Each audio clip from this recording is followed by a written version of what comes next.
Hey guys, good morning. कैसे हो आप लोग? उम्मीद करता हूँ सब बहुत बढ़िया होगे और तैयारी बहुत बढ़िया चल रही होगी। आज हम लोग एडवर्ब के 5th पार्ट में हैं। इसके पहले के जो 4th लेसन्स हैं उनको आप जरूर देख लेना, क्योंकि अब मैं प्लेसमेंट पे बात करूंगा, कुछ एडवांस रूल्स की बात करूंगा और बात करूंगा किस तरीके से एडवर्ब में क्वेश्चंस आते हैं।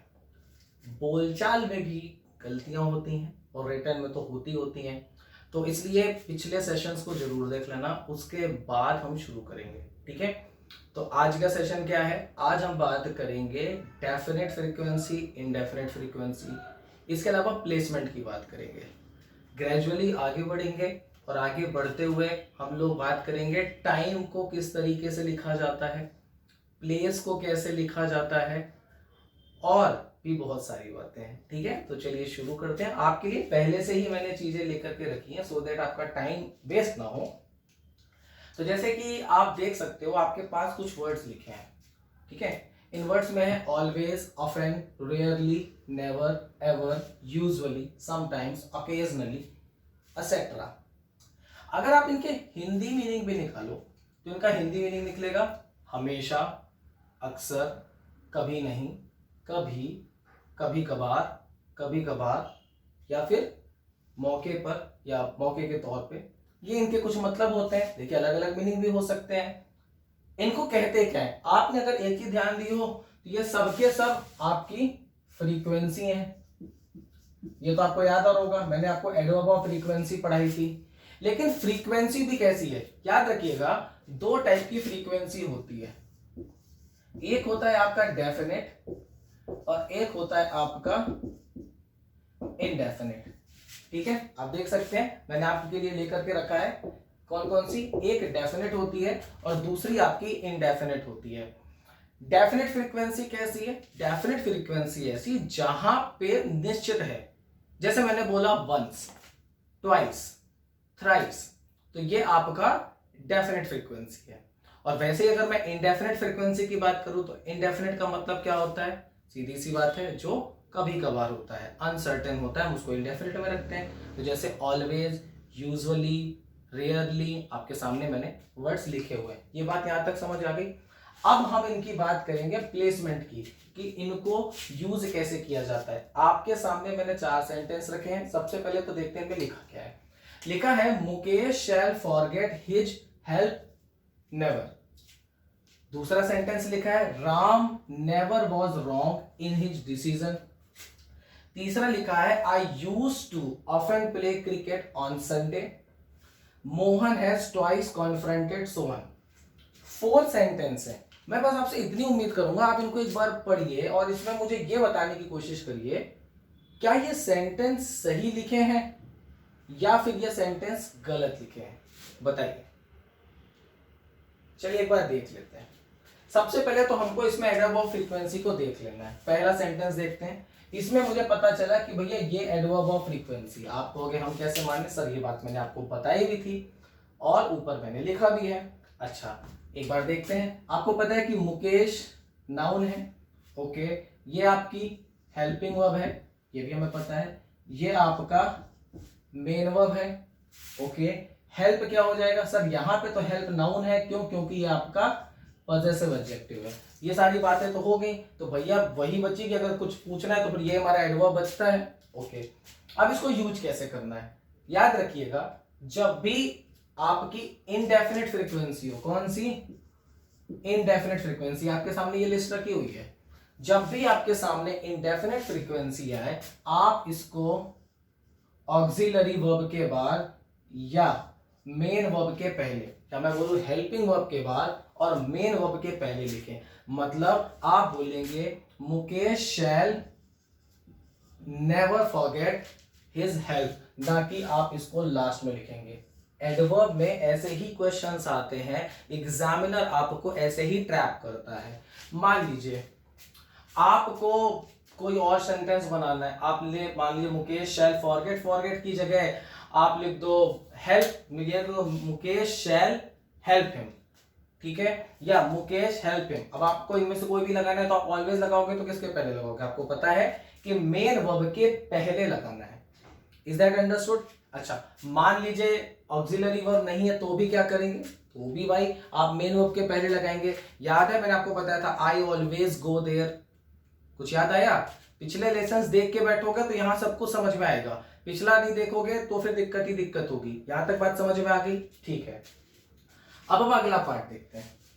अगला सेंटेंस आपके सामने लिखा हुआ है, Ram never was wrong in his decision. अच्छा, यहां पे थोड़ा सा चेंज है। चेंज क्या है?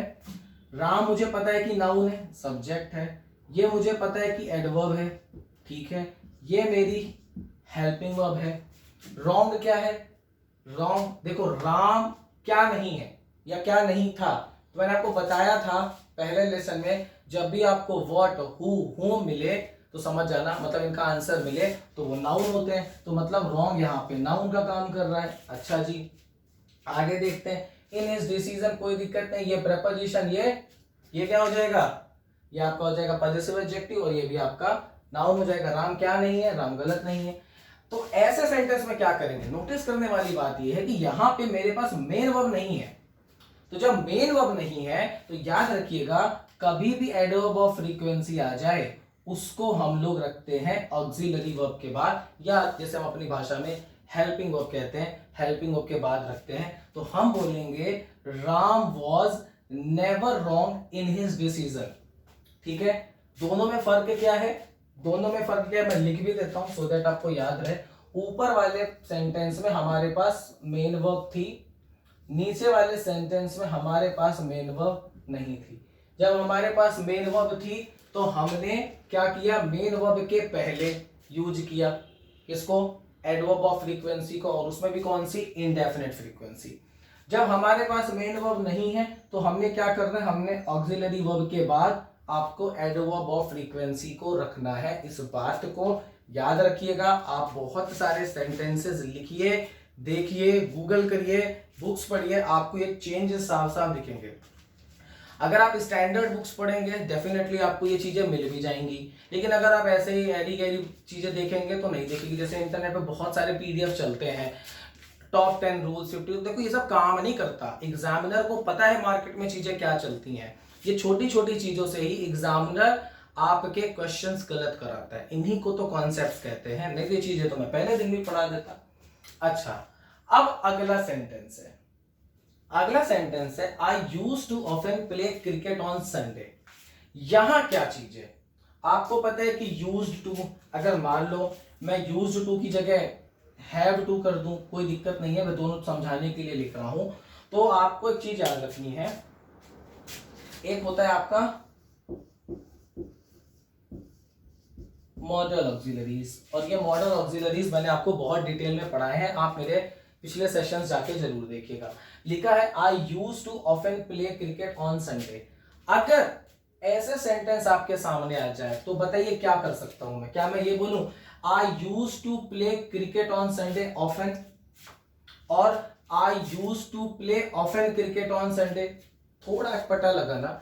यही चीज यहां पे याद रखनी है कि जब भी आपके सामने मॉडल ऑक्सिलरीज आए, याद रखिएगा मैं हाईलाइट कर रहा हूं, जब भी आपके सामने मॉडल ऑक्सिलरीज आए तो याद रखना जो आपका एडवर्ब ऑफ फ्रीक्वेंसी है, और बोले तो इंडेफिनिट फ्रीक्वेंसी है, इसको आप यहां रखेंगे। Is that understood? बस इतनी सी कॉन्सेप्ट ही, I often use to play cricket on Sunday, कोई दिक्कत है नहीं। Is that understood? ये वाला पॉइंट आप मुझे बताओ क्या कहलाएगा कमेंट सेक्शन में। आगे आते हैं, Mohan has twice confronted Sohan. याद करो स्टार्टिंग हुई थी वीडियो की और मैंने आपको बताया था डेफिनेट फ्रीक्वेंसी और इनडेफिनेट फ्रीक्वेंसी, है ना। यही बात अब मैं यहां पे करने वाला हूं। सबसे पहले हमें क्या करना है, हमें सबसे पहले तोड़ लेना है, तो तोड़ते हैं। मोहन आपका नाउन है, हैज आपका हेल्पिंग वर्ब है।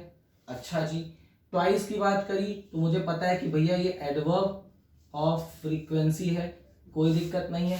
कन्फ्रंटेड, भैया परफेक्ट में बात कर रहा हूं, परफेक्ट में बात कर रहा हूं तो यहाँ पे थर्ड फॉर्म होगी, और जब ये थर्ड फॉर्म होगी तो सीधी सी बात है मैं इसको मेन वर्ब बोल सकता हूं, ठीक है। और सोहन यहाँ पे ऑब्जेक्ट का काम कर रहे हैं, इसे हम नाउन कह सकते हैं। हमें पता है कि ऑब्जेक्ट या तो नाउन होता है या तो प्रोनाउन होता है, यहां तक तो कोई दिक्कत है नहीं। लेकिन अब मैं चाहूंगा कि आप मुझे बताओ यहां पे क्या गड़बड़ है, यहां पे क्या करना चाहिए। चलिए बता देता हूं भाई, कोई घबराने वाली बात नहीं है। जब भी आपके सामने डेफिनेट फ्रीक्वेंसी आ जाए, क्या आ जाए, डेफिनेट फ्रीक्वेंसी आ जाए, तो याद रखना ये जो टॉइस है या डेफिनेट फ्रीक्वेंसी है वो यहां ना हो करके लास्ट में जाएगा। बस इतनी सी कॉन्सेप्ट है, लेकिन यही तो गड़बड़ होती है, एग्जामिनर यही तो करता है गड़बड़ी। तो मैं आपको वापस से रिकॉल करा देता हूं। एडवर्ब ऑफ फ्रीक्वेंसी दो तरीके की होती है, ठीक है। कौन सी, एक होती है आपकी डेफिनेट फ्रीक्वेंसी, दूसरी होती है इनडेफिनेट फ्रीक्वेंसी। यहां तक बात समझ आ गई। इनडेफिनेट फ्रीक्वेंसी की बात करें तो क्या हो जाएगा, ऑलवेज, नेवर, एवर, रेयरली, ठीक है। अच्छा, डेफिनेट फ्रीक्वेंसी की बात करें, वंस, ट्वाइस, थ्राइस, ये हो जाएंगे। जब मैंने बात करी इंडेफिनेट फ्रीक्वेंसी की तो हमने देखा कि इंडेफिनेट फ्रीक्वेंसी को मेन वर्ब के पहले रखना है, ऑक्सिलरी वर्ब के बाद रखना है, okay.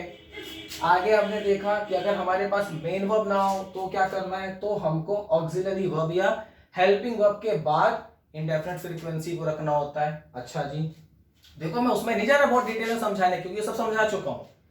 I use to often play, अगर आपके सामने मॉडल ऑक्सिलरीज आ जाए, यहां पे मैंने आपके लिए मॉडल ऑक्सिलरी सीधे सीधे रखी हुई है। अगर आपके सामने मॉडल ऑक्सिलरीज आ जाती हैं तो क्या करना है, आपको मॉडल ऑक्सिलरी के पहले एडवर्ब ऑफ फ्रीक्वेंसी को रखना है।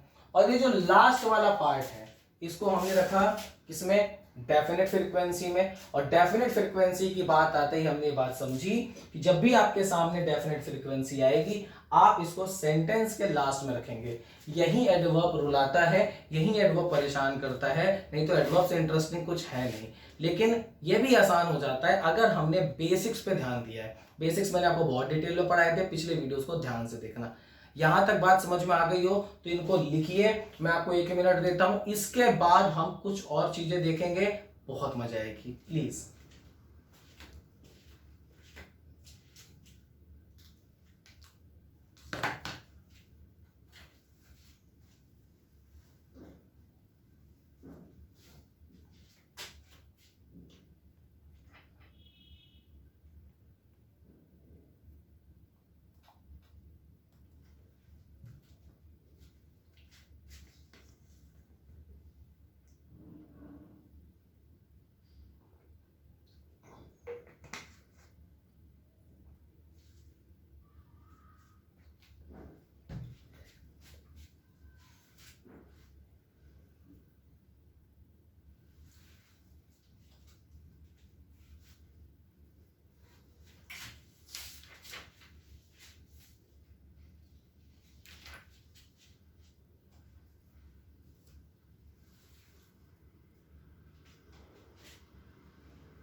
चलिए अब हम लोग आगे देखते हैं, कुछ और कॉन्सेप्ट सीखते हैं। अब जो बात बताने वाला हूं आपके सामने कुछ चीजें आएंगी जो आप बचपन से यूज कर रहे थे, लेकिन शायद आज आपको पता चलेगा कि क्या गड़बड़ थी वहां पे, ठीक है।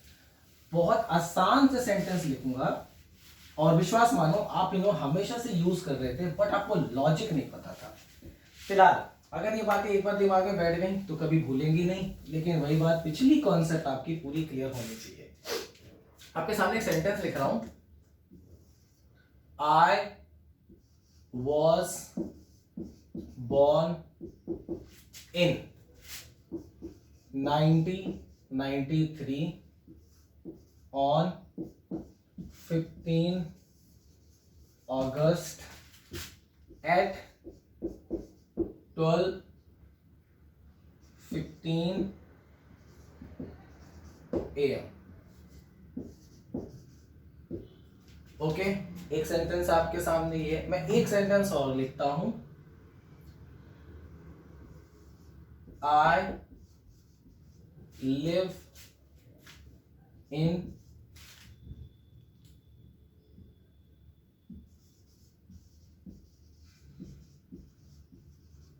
महेश्वरी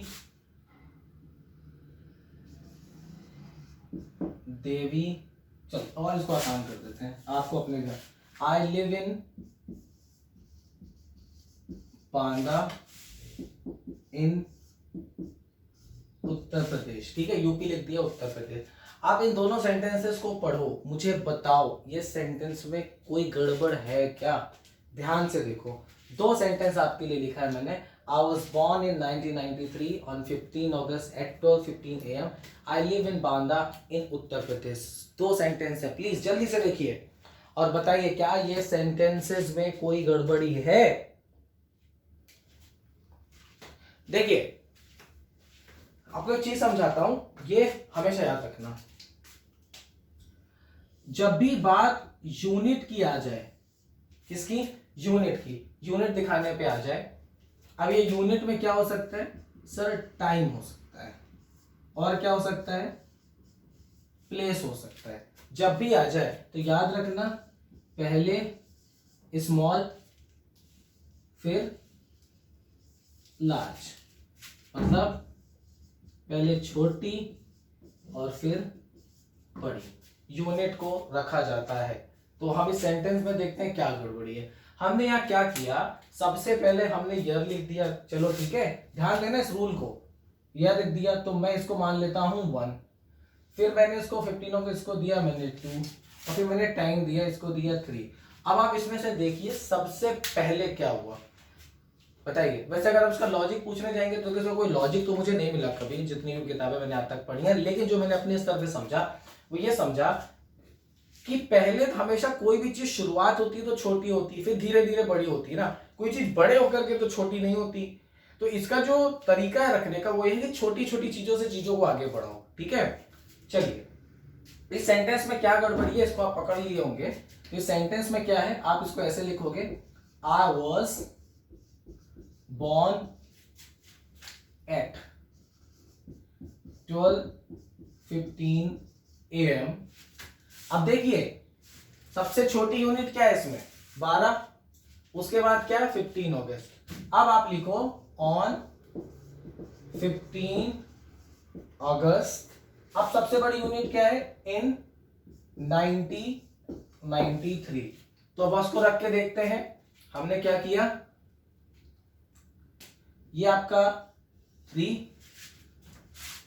2, 1, ये कॉन्सेप्ट आप दिमाग पे बिठा लीजिएगा क्या, कि भाई आई वॉज बॉर्न इन 1993 नहीं, सबसे पहले क्या आएगा टाइम, उसके बाद मंथ, उसके बाद ईयर। तो मतलब आप इसको ऐसे भी कह सकते हो कि पहले टाइम रखना है, फिर मंथ ईयर रखना है, और फिर रखना है ईयर। तो मतलब आप टी एम और वाई पे बात करेंगे। अच्छा क्या इतने में बात पूरी हो जाती है, नहीं सर, बात अभी भी पूरी नहीं हुई है। अब इसको और समझने की कोशिश करिए। समझने की कोशिश क्या करना है कि हो सकता है मुझे मंथ बताना ही ना हो, तो क्या करूंगा सर, कोई दिक्कत नहीं है, हम टाइम और ईयर लिख देंगे। ओके, हो सकता है हमें ईयर ना बताना हो तो हम टाइम और मंथ लिख देंगे, और हो सकता है हमें टाइम ही ना बताना हो तो हम सिर्फ और सिर्फ मंथ और ईयर लिख देंगे। ठीक है सर, ये कॉन्सेप्ट दिमाग में बैठा लो भाई, यहां कभी गड़बड़ मत करना। और देखो यही चीज आप देखिए, कभी मेनू कार्ड पढ़िए या कोई चीज को पढ़िए तो आपको ऐसे लिखा मिलेगा। आप कभी किसी का बायोडेटा पढ़िए, वो भी ऐसे लिखा होगा। ठीक है, अब देखो लोग कुछ भी बना देते हैं, लेकिन जो तरीका है वो यही है। अगला सेंटेंस देखिए ध्यान से, I live in Banda in UP. At Banda नहीं लगाऊंगा क्योंकि बांदा एक डिस्ट्रिक्ट का नाम है। एट लगाना चाहो तो लगा दो, प्लेस के लिए एट लगता है, मुझे पता है, आपको भी पता है, लेकिन बहुत ही ज्यादा स्पेसिफिक करना हो तब हम यूज करते हैं। ठीक है, अच्छा जी, तो अब एक बात बताइए, इसमें स्मॉल क्या है बड़ा क्या है। तो मुझे पता चला कि भैया ये स्मॉल है और ये आपका लार्ज प्लेस है। ठीक है, बिग प्लेस बोल दो, कोई दिक्कत नहीं, बोलचाल में तो सब चलता है। ठीक है सर, ये वाली बात हो गई। तो हम क्या इस सेंटेंस में कुछ गड़बड़ी देखेंगे? नहीं देखेंगे। क्यों? क्योंकि कॉन्सेप्ट क्या कहती है, पहले स्मॉल फिर बड़ी। ठीक है, तो यहां कोई गड़बड़ नहीं है, बिल्कुल सही है। तो मतलब जब मैंने टाइम पे बात करी, ठीक है, तो हमने इसको यूज किया, किसको, टी एम वाई को। ये वाली बात हो गई। अगर यही बात हम लोग प्लेस पे करें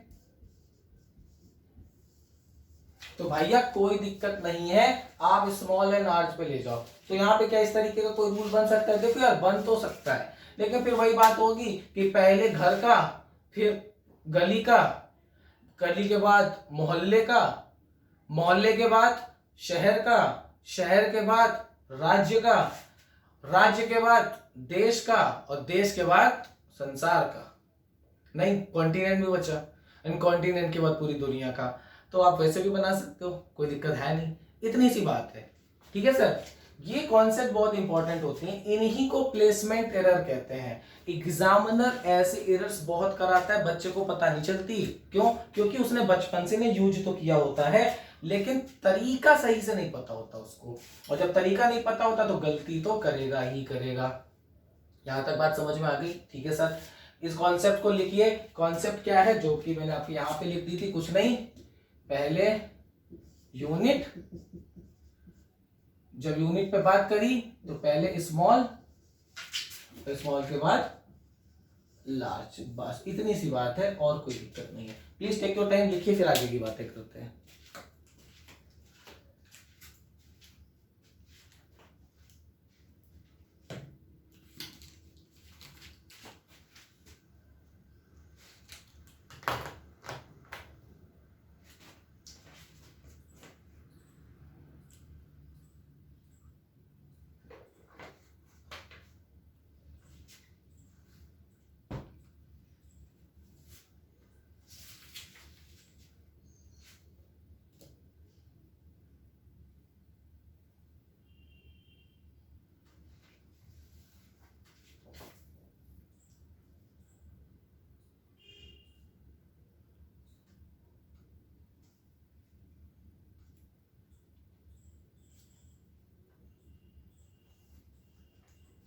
लिख लिया?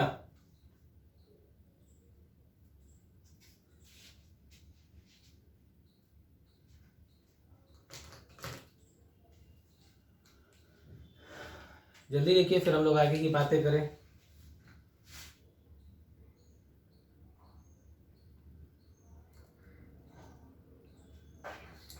चलिए आगे आते हैं और नेक्स्ट कॉन्सेप्ट देखते हैं।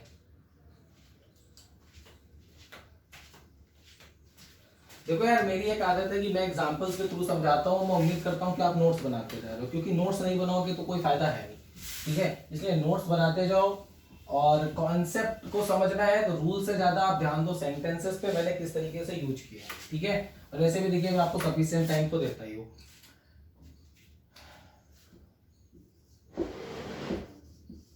The moon shone bright at night. ये सेंटेंस सही है या गलत है? प्लीज बताइए, ये सेंटेंस सही है या गलत है? Please check.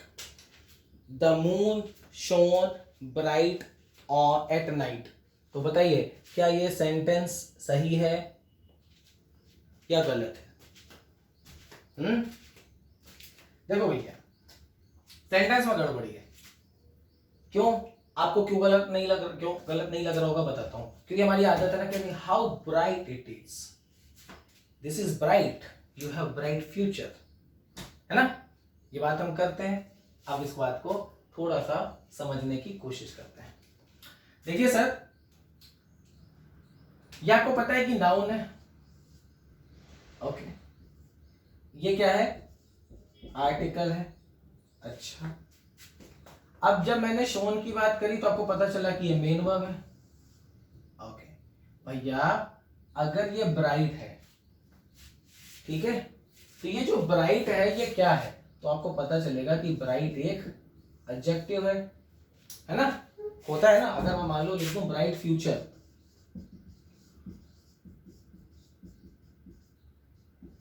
तो फ्यूचर नाउन है और ये आपका एडजेक्टिव हो जाएगा। ये बात तो सही है, लेकिन क्या इस ब्राइट के बाद नाउन है? नहीं, क्योंकि देखो एट नाइट तो कुछ अलग ही लेवल है ना? अच्छा, मैं चाहूं तो भैया ऑन पूर्णिमा भी कर सकता हूं, कोई दिक्कत है नहीं। आपकी चॉइस है, आप चाहो तो पूर्णिमा में चमकाओ चाहे रात में चमकाओ, उससे कोई खास फर्क पड़ता नहीं है। अगर आप नोटिस करें तो यहाँ पे चमकने की बात करी जा रही है, ना कि चंद्रमा के ब्राइट होने की। फर्क को समझो। अगर आप ब्राइट यूज करते हो तो भैया आपको यहां पे एक नाउन की जरूरत है, और नाउन यहां पे तो है नहीं, तो मतलब ये वाली कॉन्सेप्ट तो गड़बड़ हो गई। मतलब कुछ गड़बड़ है दया। गड़बड़ क्या है कि सर यहाँ पे हम लोग ब्राइट नहीं यूज करेंगे, हम लोग यूज करेंगे ब्राइटली। ठीक है, क्या यूज करेंगे हम लोग ब्राइटली यूज करेंगे। So the moon shone brightly on Purnima और एट नाइट। यही तो बच्चा गड़बड़ी कर देता है। बात समझ में आ गई? बहुत छोटी सी कॉन्सेप्ट थी, लेकिन अब गड़बड़ तो है। जल्दी से इस कॉन्सेप्ट को लिखो। ध्यान देना क्या कि अगर एडवर्ब को यूज करना है तो भैया मेन वर्ब को ध्यान दे दो। वैसे ये पढ़ाया हुआ था, बस थोड़ा सा परेशान करने के लिए दे दिया। ठीक है, या फिर आप एडजेक्टिव को देख लो, ये सब यूज आपको बता ही चुका हूं। लेकिन अगर आपको सिर्फ एडजेक्टिव यूज करना है तो एडजेक्टिव के साथ आपको नाउन देखना पड़ेगा। Is that understood? तो भैया ये वाली कॉन्सेप्ट लिखिए जल्दी से। कॉन्सेप्ट कुछ नहीं है, ये याद रखना है कि किस तरीके से चीजें काम करती हैं, क्योंकि देखो मैं पहले भी बता चुका हूं। पार्ट्स ऑफ स्पीच आपको पता है, वेरी गुड। लेकिन वो कैसे पता चलेगा? क्या शब्द देख के पता चल जाएगा? नहीं सर, ये काम होता नहीं है। मैं हमेशा कहता हूं कि जो पार्ट्स ऑफ स्पीच पता चलती है वो ऐसे पता चलती है कि आपके सेंटेंस में, एक्सप्रेशन में किस तरीके से उस वर्ड को यूज किया गया है। Is that understood? इसे लिखिए, फिर हम लोग कुछ और कॉन्सेप्ट सीखते हैं बढ़िया सी, प्लीज।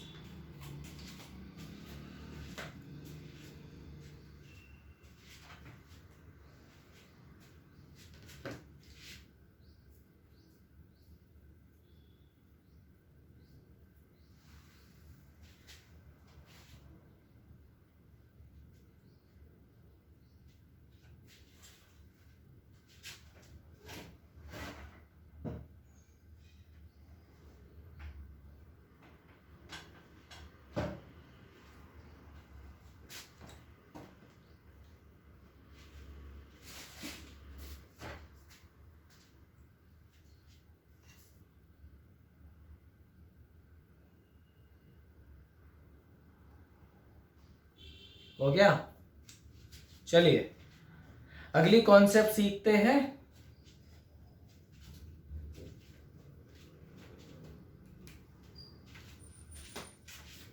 और ये कोई बड़ी कॉन्सेप्ट नहीं है, बहुत छोटी सी है। बस होता क्या है कि थोड़ा पता नहीं होता और हम लोग गड़बड़ कर देते हैं। छोटा सा एग्जाम्पल है आपके सामने। एग्जाम्पल क्या है? Mohan has done nothing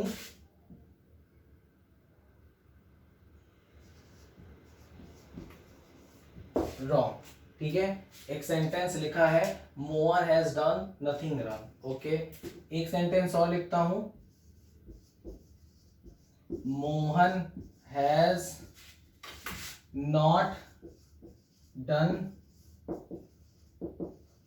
nothing wrong. Sir आपके सामने दो सेंटेंस लिखे हैं, Mohan has done nothing wrong, Mohan has not done nothing wrong. Please tell me which one is right, which one is wrong. Please आप जल्दी से बताइए, इसमें क्या सही हो सकता है, क्या गलत हो सकता है, बताइए।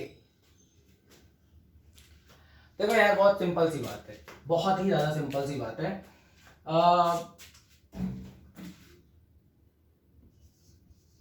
Never use two negative words.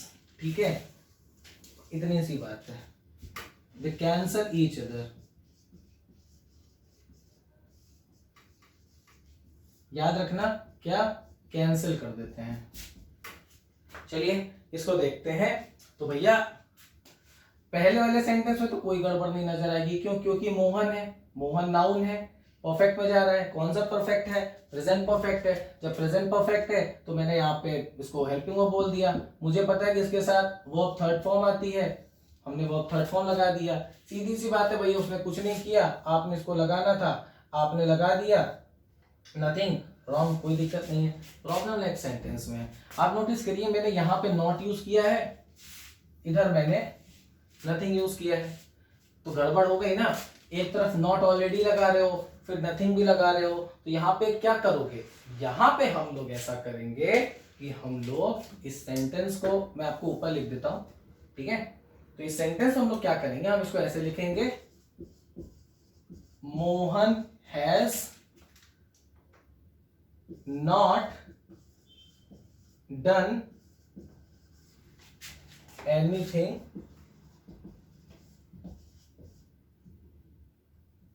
Wrong. Okay, तो मतलब या तो आप ऐसे लिख दो Mohan has done nothing wrong, और या तो आप इसको ऐसे लिख दो, आपको नेगेटिव लगाना है तो आपने एनीथिंग यूज कर दिया। अब यहां से एक छोटी सी बात और बताता हूं, वो मैं लिख देता हूं कि कभी भी आपके सामने नेगेटिव चीज आए तो आप उसके सामने एनीथिंग यूज करना, कभी पॉजिटिव आए तो आप उसके सामने सम यूज करना। Is that understood? मतलब अगर आपके सामने नॉट नेवर जैसे वर्ड आते हैं तो आप एनीथिंग यूज करेंगे, और अगर आपके सामने पॉजिटिव आता है तो समथिंग यूज करेंगे। वेल इनके भी यूज करने के कुछ अलग पंच भी हैं, बट ये जनरल परसेप्शन है, जनरल चीजें होती हैं, इनको आपको याद रखनी है। और भी जो इनके अंदर की बातें वो तो मैं आगे बताऊंगा ही, उसमें कोई गड़बड़ है नहीं, छोटी छोटी बातें बताता रहता हूँ। देखो भाई, एक आदत है और तरीका भी है मेरा पढ़ाने का। मैं जितने टाइम से भी पढ़ा रहा हूँ तो मैं हमेशा कहता हूँ कि जब भी क्लास में बैठो बहुत अटेंटिवली बैठो, इवन सिर्फ मेरी नहीं किसी की भी क्लास में। क्योंकि होता क्या है, अक्सर टीचर्स बहुत सारी बातें बातों बातों में कह देते हैं, आपको ध्यान देना होता है। क्योंकि देखो हर चीज प्लान है तो हो नहीं सकती, आपके क्वेश्चंस कुछ और बनेंगे, अगले के क्वेश्चन कुछ और बनेंगे। तो इसलिए आपके लिए छोटी छोटी सी बातें होती है वो लिखते रहा करो, क्योंकि पता नहीं कब क्या निकल जाए और आपके वो काम भी आ जाए। ये याद रखना, बहुत बढ़िया चीज बता रहा हूँ। किसी भी क्लास में बैठो इनको ध्यान दो, बहुत अटेंटिव होकर के बैठा करो, क्योंकि ऐसी बातें एकदम से याद रह जाती हैं। पता एग्जाम में वैसा ही चीज आ गई, तुरंत पता चल जाएगा कि क्या गड़बड़ थी। मैं कह रहा हूं अगर किसी को सिर्फ इतनी भी बात पता होती ना तो मैं इतने बड़े कॉन्सेप्ट की बात करता ही नहीं, आपको तुरंत समझ में आ जाता। आप कहते क्या पढ़ा रहे हो। कहने का मतलब यही था, इसलिए याद रखना, दो नेगेटिव वर्ड्स को एक साथ यूज नहीं किया जाता है। Never use two negative word together. Okay, together है, ध्यान देना, वो मैंने आपको कीवर्ड्स में लिख दिया था। ये इसकी एक कॉन्सेप्ट थी। अच्छा, किसी को ऐसा तो नहीं चाहिए मैं एक एक लाइन लिखाऊं और लिखो, इस तरीके से करो काम हो जाएगा, ठीक है। लिखिए, फिर आगे कुछ और बातें करते, कुछ और रूल्स देखते हैं।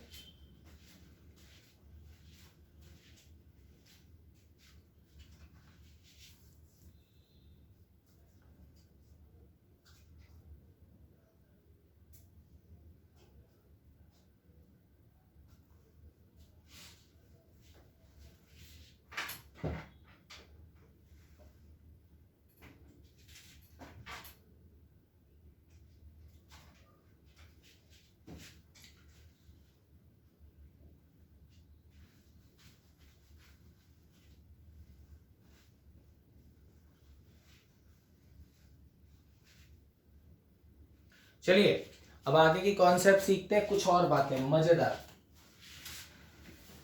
अभी एक दो सेशंस आपके एडवर्ब के और होंगे, वहां पे अभी मुझे आपको वेरी, सो, मच ये सब बताना है, और उसके बाद एडवर्ब होगा कंप्लीट। सोचने वाली बात है कि लोग एक एक घंटे में पूरे एडवर्ब पढ़ा देते हैं, पता नहीं कैसे पढ़ा देते हैं। तरीके से पढ़ाओ तो समय लगता है। आपको जब टेंस पढ़ाऊंगा ना, देखना जिंदगी में टेंस नहीं पढ़ाऊंगा आपने, वैसा मजा आ जाएगी। खैर, आपके सामने एक सेंटेंस लिखता हूं, बताना सेंटेंस सही है या गलत है।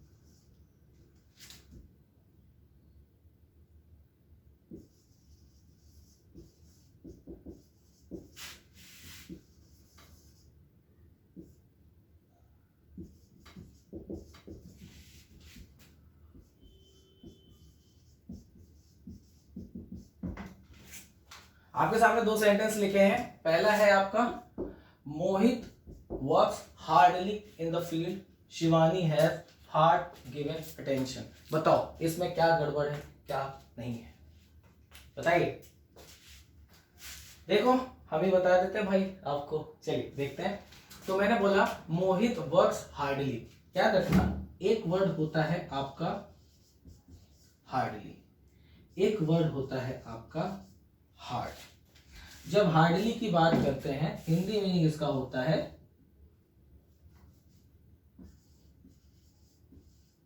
बमुश्किल और मुश्किल से ही।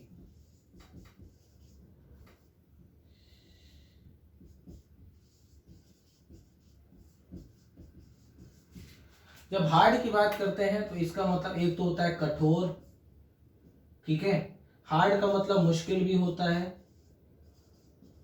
इंग्लिश में बात कर लें तो इंटेंस। ये कुछ इसके मीनिंग होते हैं, ठीक है। जैसे मेरा काम हिंदी पढ़ाना नहीं है लेकिन फिर मैं आपको तरीके के लिए बताता हूँ। यहाँ मैंने लिखा Mohit works hardly in the field. आप अगर नोटिस करें शायद आप ये बताना चाहते हैं कि मोहित फील्ड में बहुत ज्यादा मेहनत करता है ना। आगे बताना चाहते हैं मोहित फील्ड में बहुत ज्यादा काम करता है, और यहाँ पे क्या बता रहा है मोहित शायद ही काम करता है। सर गड़बड़ हो गई, इसलिए याद रखना कि यहाँ पे क्या करोगे, हार्डली नहीं लिखोगे, आप लिखोगे hard. Mohit works hard in the field. क्या, Mohit works hard in the field. इस बात को याद रखिएगा, हार्डली मत करिएगा, क्योंकि हार्डली का मीनिंग मैंने अभी आपको क्या बताया, मैंने आपको बताया बमुश्किल से ही। Is that understood? ओके। अगला लिखा है Shivani has hard given attention. फिर देखिए अगर मैं यहां पे हार्ड की जगह हार्डली करता हूं, Shivani has hardly given attention to the topic, क्या सही लग रहा है बताओ। अगर आप इसका हिंदी मीनिंग भी निकालते हैं, वैसे एक बात बताता हूँ, ट्रांसलेट करने की आदत छोड़ दो आप लोग। ट्रांसलेट करते हो तो दिक्कत होती है, ट्रांसलेट मत किया करो। तो शिवानी हैज हार्ड गिवन, भैया शिवानी हैज हार्डली गिवन मतलब शिवानी ने कठोर अटेंशन दी है टॉपिक को। मतलब क्या है, कहना क्या चाहते हो, उसने ऐसे पत्थर उठा के रख लिया था क्या, नहीं ना। इसका मतलब है मुश्किल ही या बहुत कम, बहुत ही ज्यादा कम अटेंशन दी है टॉपिक को, इसलिए मुझे कुछ समझ नहीं आ रहा। ठीक है, ये बात समझ में आ गई। अभी इसके रिलेटेड कुछ और भी बातें वो भी मैं धीरे धीरे बताऊंगा, डोंट वरी, हर चीज सिखाऊंगा मजेदार तरीके से लेकिन। ओके, तो यहाँ पे क्या गड़बड़ हुई, हमने देखा कि भैया हार्डली का यूज यहाँ सही नहीं हुआ था, यहाँ हार्ड यूज करना था, और यहाँ हमने हार्ड यूज किया था, यहाँ हार्डली यूज करना था। कहने का मतलब ये है कि आपको मीनिंग पता होनी चाहिए। आप जैसे जैसे मेरे से पढ़ रहे हैं तो आपको एक बात समझ में आ रही होगी कि आप जो भी सीख रहे हो, आप जो भी जान रहे हो, आपके पास अंडरस्टैंडिंग प्रॉपर होनी चाहिए। कोशिश होनी चाहिए आपको मैक्सिमम वर्ड्स आते हो जो आप पढ़ते हो। कॉमन वर्ड्स होते हैं, ये बहुत ज्यादा बड़े नहीं होते, आपको ऑक्सफोर्ड डिक्शनरी नहीं पढ़नी है। ठीक है सर, इतनी बात समझ में आ गई। तो ये काम है, इसको जल्दी से लिखिए, फिर आगे कुछ और कॉन्सेप्ट्स उनको भी देखेंगे, वोकैबुलरी भी देखते हैं।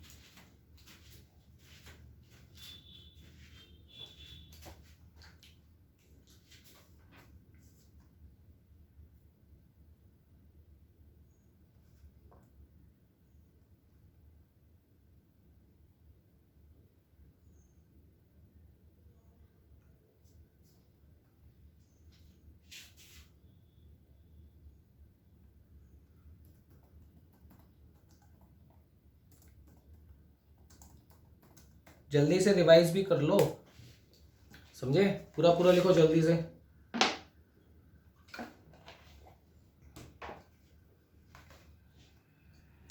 ठीक है, अब हम लोग आएंगे वोकैबुलरी पे, और वो भी बहुत ज़्यादा ज़रूरी है।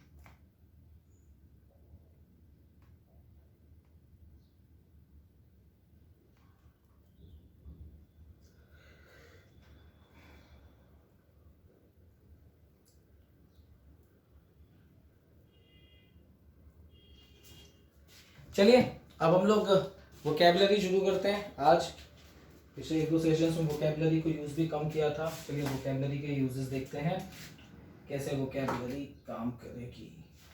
कुछ वर्ड्स आपके लिए,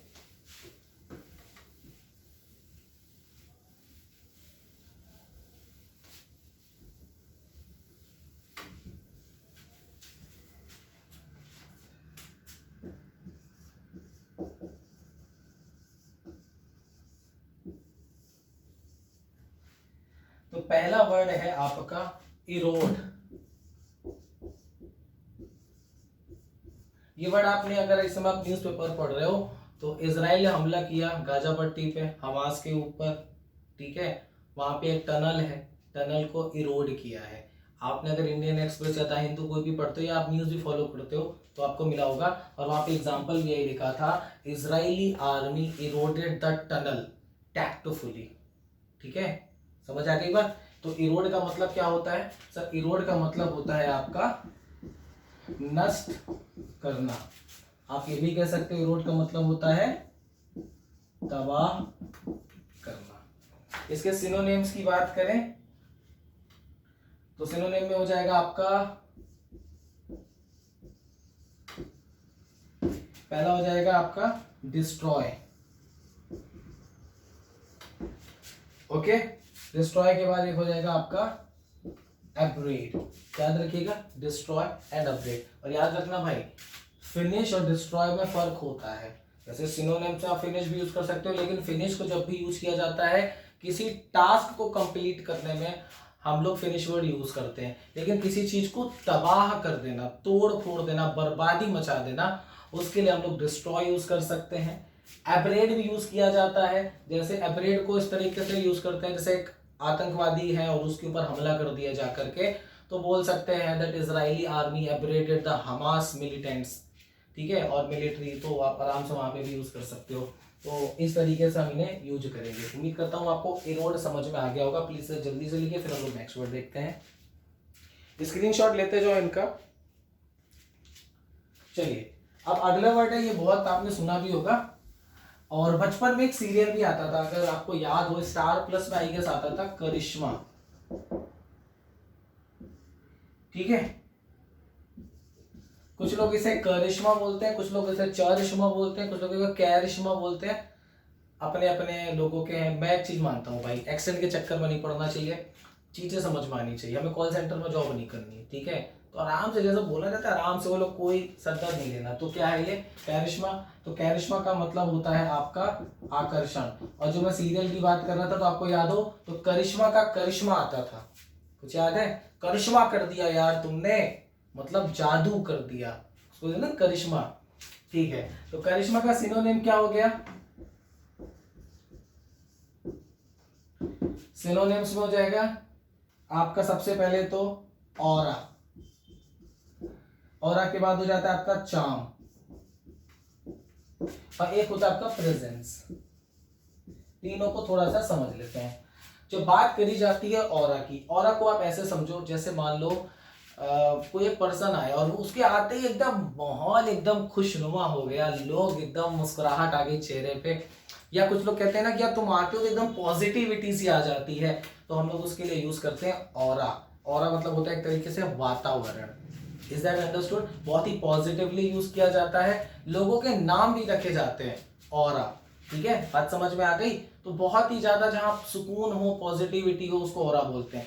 जैसे आप किसी मंदिर जाइए, अच्छे मंदिर जाइए, मतलब किसी भी जगह जाइए, सारे अच्छे ही होते हैं, तो ऑरा आप कहते हैं या ऑरा इज वे ब्यूटीफुल और ऑरा इज सूदिंग। ठीक है, इसके बाद आता है आपका चार्म। जब बात करी जाती है चार्म की, तो जैसे मान लो किसी की पर्सनैलिटी होती है, तो हम लोग बोलते हैं यू आर वेरी चार्मिंग। अच्छा जी, ये भी बोलते हैं ना, you are my lucky charm. क्या कहते हैं? You are my lucky charm. तो तुम क्या हो भैया? तुम मेरे आकर्षक हो, ऐसे भी कह सकते हैं। या प्रेजेंस, प्रेजेंस तो बहुत जनरल भी यूज कर लिया जाता है। जैसे कि मैं आपको पढ़ा रहा हूँ, तो यहाँ मेरी प्रेजेंस है, तभी तो मैं आपको पढ़ा रहा हूँ, और मैं यहाँ पे प्रेजेंट हूँ, तो भी बात हो गई। ठीक है, तो प्रेजेंस मतलब भी कहीं पे होने के लिए यूज किया जाता है। तो आई गेस करिश्मा समझ आ गया, इसका स्क्रीनशॉट ले लीजिए, फिर हम आगे के वर्ड देखते हैं।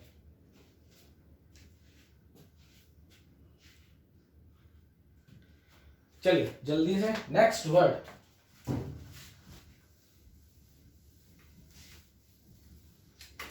नेक्स्ट वर्ड इज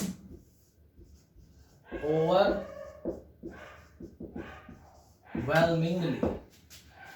इसका मतलब होता है, ये एक साथ है, याद रखना, ओवरवेलमिंगली एक साथ है। तो इसका मतलब होता है जबरदस्त ढंग से,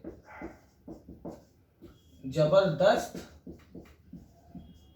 ढंग से। हम लोग क्या यूज करते हैं? ओवरवेलमिंग। जैसे एक ओवरवेलमिंगली होता है, एक ओवरवेलमिंग भी होता है। इसको कब यूज करते हैं? जैसे आपको पता होगा चार्ली चैपलिन को 12 मिनट का स्टैंडिंग ओवेशन मिला था जब उनको ऑस्कर मिला था, ठीक है। तो उसको कह सकते हैं कि आई गॉट ओवरवेलमिंग रिस्पॉन्स, ठीक है, मतलब बहुत ही जबरदस्त रिस्पॉन्स मिला, उसके लिए हम लोग यूज करते हैं।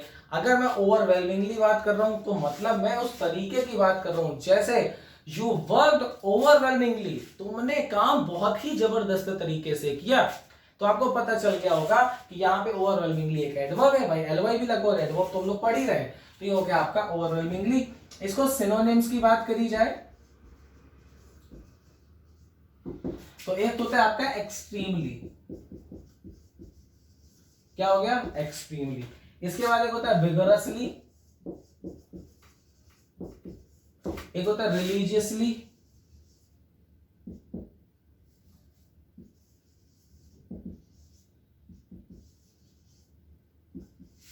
एक होता है रिगोरसली, और एक होता है आपका इंटेंसली। ये सारे वर्ड आपने सुने होंगे, सारे के सारे वर्ड। अब देखो इनको मैं बताता हूं इनको कहां कहां पे कैसे कैसे यूज किया जाता है। तो भैया जब बात करी जाती है एक्सट्रीमली, एक्सट्रीमली मतलब होता है एकदम उच्च स्तर पे, ठीक है। आई एम एक्सट्रीमली हैप्पी, मतलब अब मैं इतना खुश हूं कि कोई सीमा ही नहीं है उसकी, तो आपने यूज किया एक्सट्रीमली। जब भी लेवल की बात करी जाती है तो हम लोग एक्सट्रीमली यूज कर लेते हैं। आपने हिस्ट्री पढ़ी होगी तो एक ग्रुप होता था एक्सट्रीमिस्ट ग्रुप, ठीक है, जो मतलब एकदम मार धाड़ में भरोसा करता है उनको एक्सट्रीमिस्ट बोला जाता है, ठीक है। तो जम्मू कश्मीर का मुद्दा जब भी उठता है तो इंडिया में बात करी जाती है कि एक्सट्रीमिस्ट ग्रुप है वहां पे, मतलब जो मार धाड़ पे भरोसा करते हैं। खैर, फिर आया आपका विगरसली, रिलीजियसली, रिगोरसली एंड इंटेंसली।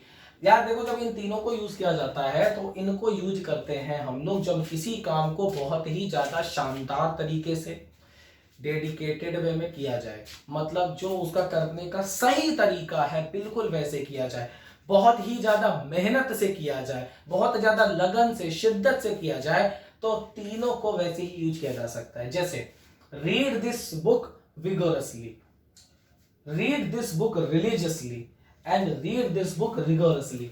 सबका मीनिंग सेम है, कोई फर्क यहां पे तो नहीं है, आराम से यूज किया जाता है। अच्छा, रिलीजियसली की बात करें तो हाँ, रिलीजियसली को थोड़ा रिलीजन से चाहो तो जोड़ लो, लेकिन यार ऐसा कुछ है नहीं कि ऐसे पर्टिकुलर रिलीजन से जुड़ा है। इसको ऐसे समझो कि जैसे आप किसी बुक को पढ़ते हो, किसी भी बुक को पढ़ते हो तो ये होता है ना अच्छे से पढ़ो, स्पेशली जब भगवान की किताब पढ़ते हैं तब तो बड़े ध्यान से पढ़ते हैं। तो वही बात है कि आप दुनिया में कोई काम करें, रिलीजियसली करें, रिगोरसली करें। हाँ, रिलीजियसली को जब यूज कर लिया जाता है तो थोड़ा ऐसा भी हो जाता है कि उसको एकदम काम को भगवान मान के करो, बस इतना सा फर्क है, ये याद रखना है, ठीक है। तो इसको लिखिए, फिर हम लोग आते हैं नेक्स्ट वर्ड में। नेक्स्ट वर्ड क्या है? स्नैपशॉट ले लीजिए इसका जल्दी से, फिर नेक्स्ट वर्ड पे आते हैं।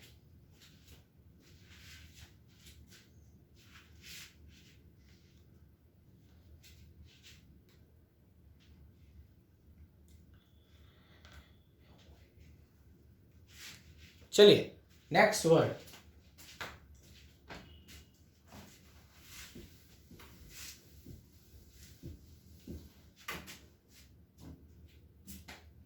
नेक्स्ट वर्ड है आपका वे।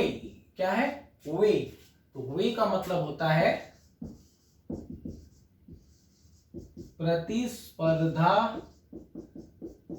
करना। क्या होता है? प्रतिस्पर्धा करना। अच्छा जी, ये तो हो गया वी। इसका सिनोनिम्स की बात कर लीजिए। प्रतिस्पर्धा तो मतलब है ना भैया कंपटीशन में एनडीए की तैयारी कर रहे हो तो आपके सामने बहुत सारे और लोग हैं तो आपका प्रतिस्पर्धा हो गया। कॉम्पिटिट करना तो मतलब आप इसे कॉम्पिटिट भी बोल सकते हो। सिनोनिम्स की बात करी जाए तो आप बोल सकते हो कॉम्पीट। ओके, और क्या बोल सकते हो? कॉन्टेस्ट। और क्या बोल सकते हैं? बैटल। समझाता हूं अभी, डोंट वरी। और एक आप बोल सकते हो कंटेंट। तो देखो कंपीट मतलब तो एकदम प्रतिस्पर्धा करना हो गया, मतलब तुम बॉक्सर मैं बॉक्सर, कंपीट हो गया। कंटेस्ट का मतलब देखो एक तो होता है कॉन्टेस्ट मतलब प्रतिस्पर्धा, मतलब मान लो कि आप डांस करने जा रहे हो तो वहां पे बहुत सारे लोग हैं तो कहते हैं ना कॉन्टेस्ट चल रहा है, प्रतिस्पर्धा चल रही है, तो वहां पे यूज किया जाता है। अब ये कहीं पे भी हो जाता है, मतलब ये डांस में भी हो सकता है, ये सिंगिंग में भी हो सकता है। यूजुअली जो कॉन्टेस्ट को यूज किया जाता है वो एग्जाम वगैरह के लिए यूज नहीं करते, ठीक है, वो एक्स्ट्रा करिकुलर एक्टिविटीज को लेकर के किया जाता है। इसी बात आता है आपका बैटल। तो बैटल को कैसे यूज करते हैं, एक तो बैटल आपने सुना होगा battle of Buxar, battle of Panipat, है ना। तो बैटल एक ऐसी जगह होती है जहां पे लड़ाई होती है, दो ग्रुप होते हैं आपस में आकर के लड़ते हैं। लेकिन बैटल को और भी यूज किया जाता है, अगर आपने कभी डांसिंग करी है तो डांस बैटल्स होते हैं, हिप हॉप बैटल्स जिन्हें कहते हैं, मतलब अलग नाम से बुलाते हैं। रैप बैटल्स भी होते हैं। अपना टाइम आएगा, सुनाएगा ना, मूवी देखी होगी आपने, तो उस मूवी में बैटल्स होते हैं, ये चीजें होती हैं। तो फिर होता है आपका कंटेंट। कंटेंट भी सेम ही है, यूज किया जाता है उस जगह को जहाँ पे चीजें हो रही होती हैं, तो हम लोग कंटेंट हो गया, तो कंटेंडर भी बोला जाता है ना, सुना होगा ये सारी चीजें। तो जल्दी से इसका भी स्क्रीनशॉट लीजिए, फिर नेक्स्ट वर्ड को डिस्कस करते हैं। याद रखो हर वर्ड जितने भी सीखे, अभी तक तुमको 100 से ऊपर वर्ड सिखा चुका हूँ सारे वीडियोस में, हर एक वर्ड तरीके से सीख जाओगे, कभी नहीं भूलोगे, बस ध्यान से देखना प्लीज।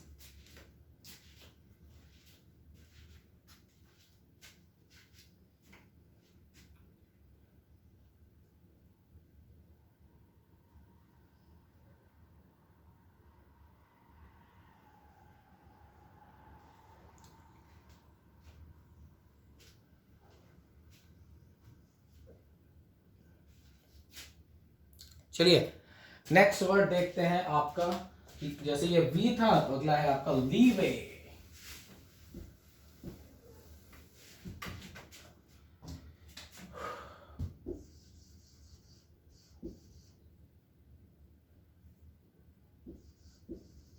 LEEWAY। तो लीवे का मतलब होता है आपका कम करना। ठीक है, कम करना क्या, मान लो पानी भरा है कहीं पे, कम कर दिया। किसी की औकात बहुत बढ़ रही है, कम कर दी। सेना बहुत ज्यादा हो गई, कम कर दी। तो इस तरीके से इसको यूज किया जाता है लीवे को। सिनोनिम्स की बात कर लें तो आपका हो गया फ्रीडम, लिबर्टी, अच्छा स्कोप, और ये हो गया आपका एल्बो रूम। अब मैं इनको समझाऊंगा नहीं, इसलिए नहीं समझाऊंगा क्योंकि मैं ऑलरेडी ये सारे वर्ड्स पहले बता चुका हूँ, दोबारा बताने का मतलब नहीं है। आप सबको पता है स्वतंत्रता, लिबर्टी या फिर फ्रीडम, सबके डिफरेंसेस बताएं, स्कोप भी आपको बता चुका हूँ, एल्बो रूम भी बता चुका हूँ, तो I am not gonna explain them again. Please जल्दी से स्क्रीनशॉट लीजिए, फिर हम अगला देखते हैं। ले लिया होगा, चलिए नेक्स्ट। नेक्स्ट है आपका डेवोल्यूशन।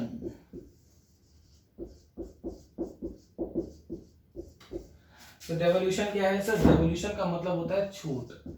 अब ये छूट कई तरीके की होती है, किसी एक्ट को करने की छूट हो सकती है, आपके जो जैसे मान लो किसी कंपनी में काम करते हो तो आपको फंड मिलता है, तो उस फंड को यूज करने की छूट हो सकती है।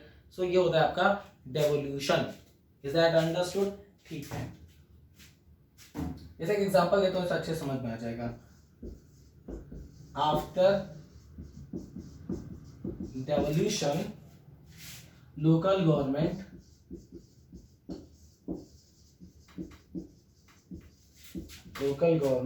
had a little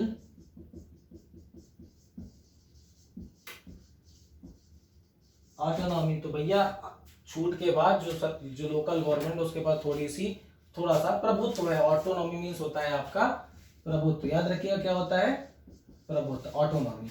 ठीक है, इसके सिनोनिम्स की बात करते हैं। तो हो गया आपका एक तो डेलीगेशन।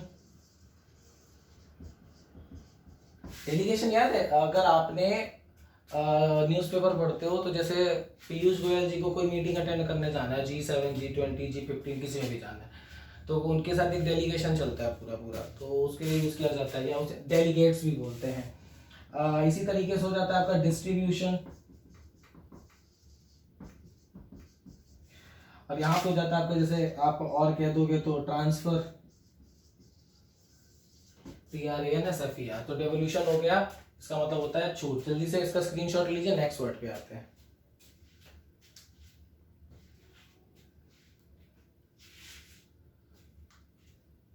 चलिए नेक्स्ट वर्ड है आपका रैप्चर। क्या है, मेरे साथ बोलिए, नेक्स्ट वर्ड है आपका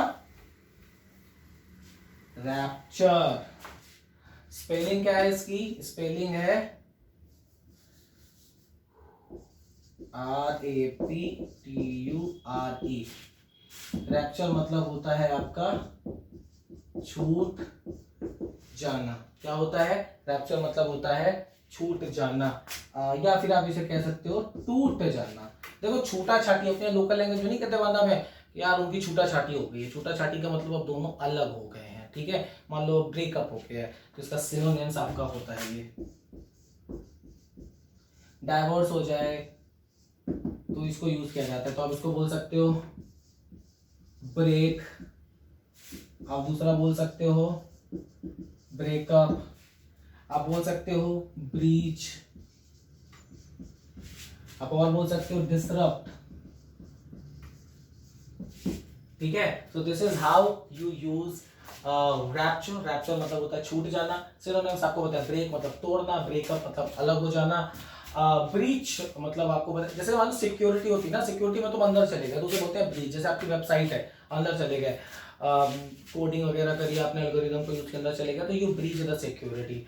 एंड डिस्टर्ब मतलब होता है तबाह कर देना। जैसे मान लो तुम एकदम महाराणा प्रताप हो और तुम्हारे सामने दुश्मन खड़े, तुम ऐसे तलवार लेके और ऐसे घुमा दी तो आपका डिस्टर्ब हो जाएगा, सब कुछ तबाह कर देना। उसके लिए हम लोग यूज करते हैं क्या? डिसरप्ट। स्क्रीनशॉट लीजिए, नेक्स्ट वर्ड में आते हैं।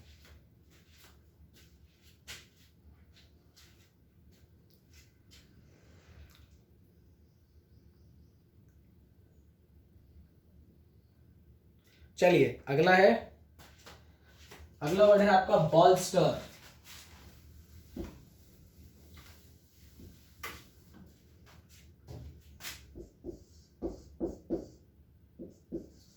बॉल्स्टर मतलब होता है सहारा देना। सहारा देना कैसे? देखो कई तरीके से इसको भी यूज किया जाता है। मान लो कि एक आदमी की टुकड़ी है वो जा रही है तो सहारे के लिए पीछे 50 लोग और खड़े हैं, उसके पीछे और खड़े हैं, तो ये कवच के रूप में भी काम करता है, तो इसको भी बॉल्स्टर बोला जाता है। जैसे मान लो कोई रॉकेट है, शॉर्ट रेंज मिसाइल है, ठीक है, तो अब वो उसकी मारक क्षमता है 50 किलोमीटर की, अब उसके साथ एक और लगा दिया, लेट्स से M302 लगा दिया, उसके सपोर्ट से वो 70 चली जाती है, तो वो भी बॉल्स्टर करती है, ठीक है। तो इस तरीके से हम यूज करते हैं बॉल्स्टर को। सिनोनिम्स की बात करें, सिनोनिम्स मतलब होता है आपका सपोर्ट, रीइंफोर्स, फोर्टिफाई, बटरेस, ठीक है। तो ये आपका हो गया आपका बॉल्स्टर। सपोर्ट मतलब आपको पता है, रीइंफोर्स मतलब दोबारा से लागू कर देना यूज किया जाता है। सेम फोर्टिफाई, फोर्टिफाई का मतलब हो गया कि किलाबंदी कर दिया या सपोर्ट में एकदम चीज चारों तरफ से लगा दी, उसके लिए यूज करते हैं। तो was with buttress. Please screenshot लीजिए फिर आगे की चीजें देखते हैं। हो गया। चलो अब बात करते हैं बोस्ट।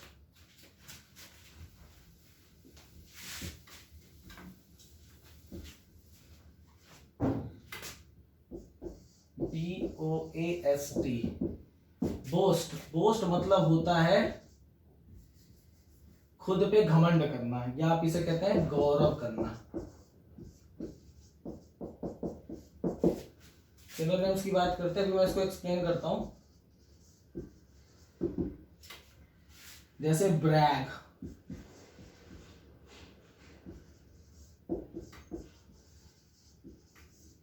Show off, swank.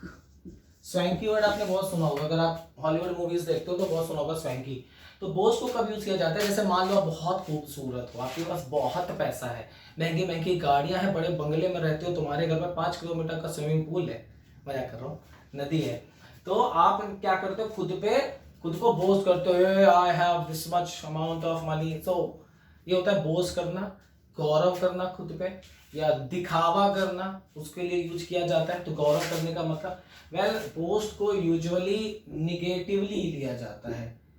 याद रखना, बोस्ट के जब भी यूज किया जाता है तो नेगेटिव यूज किया जाता है, कि मतलब तुम दिखावा बहुत ज्यादा कर रहे हो। मैं बात कर रहा हूँ जनरली। लेकिन अगर मान लो आर्मी बोस्ट कर रही है तो नेगेटिवली थोड़ा है, वो तो भैया अपने देश के लिए दिखा रहा है दुश्मन को कि हम हैं, हमसे लड़ने की कोशिश मत करना, तो हम लोग वहां पे यूज कर सकते हैं। सिनोनिम्स की बात करें तो पता है ब्रैग ये ड्रैग नहीं है तो वो मत करना, ब्रैग कहते हैं। इसे शो ऑफ, और स्वैंक मीन्स होता है बहुत चमकीला, मतलब नॉट चमकीला, मतलब जैसे कोई चीज बहुत गौरवपूर्ण चीज है आपके पास रजवाड़े हैं और आप दिखावा कर रहे हो तो उसके लिए यूज किया जाता है स्वैंक। ठीक है, तो ये हो गया। इसका जल्दी से स्क्रीनशॉट ले लीजिए, फिर हम लोग नेक्स्ट वर्ड देखते हैं आज का जो आखिरी होगा।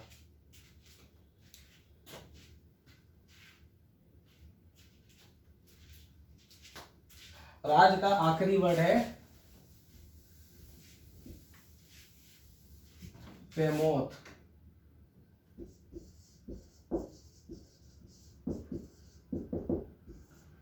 बेमौत मतलब बेमौत, बेमौत नहीं है, बेमौत है। ठीक है, सो बेमौत मतलब होता है विशाल काय। क्या होता है? विशाल काय होता है, बहुत बड़ा, बहुत बड़ा। मैमोथ भी बोलते हैं इसको। तो बहुत बड़ा, जैसे मान लो कि बुर्ज खलीफा बेमौत है, तुम 7 फुट के हो जाओ, इतना बड़ा हाथ, मतलब मेरा हाथ तो छोटा है, इससे 3 गुना हाथ हो जाए, 25-26 का तुम्हारा डोला हो, तो यू आर बेमौत। सिनोनिम्स की बात करें सो या टाइटन, तो सुना होगा टाइटन की घड़ी आती है, जायंट और गोलियत।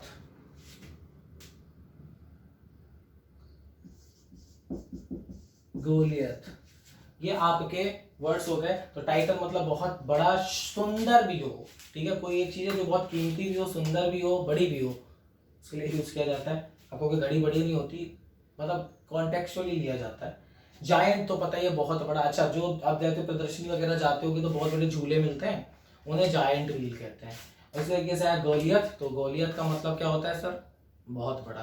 तो ये आज का सेशन था, इसी के साथ हम लोग कंप्लीट करते हैं। आई होप पसंद आया होगा। चलिए मिलते हैं फिर हम लोग नेक्स्ट सेशन में। Have a nice day.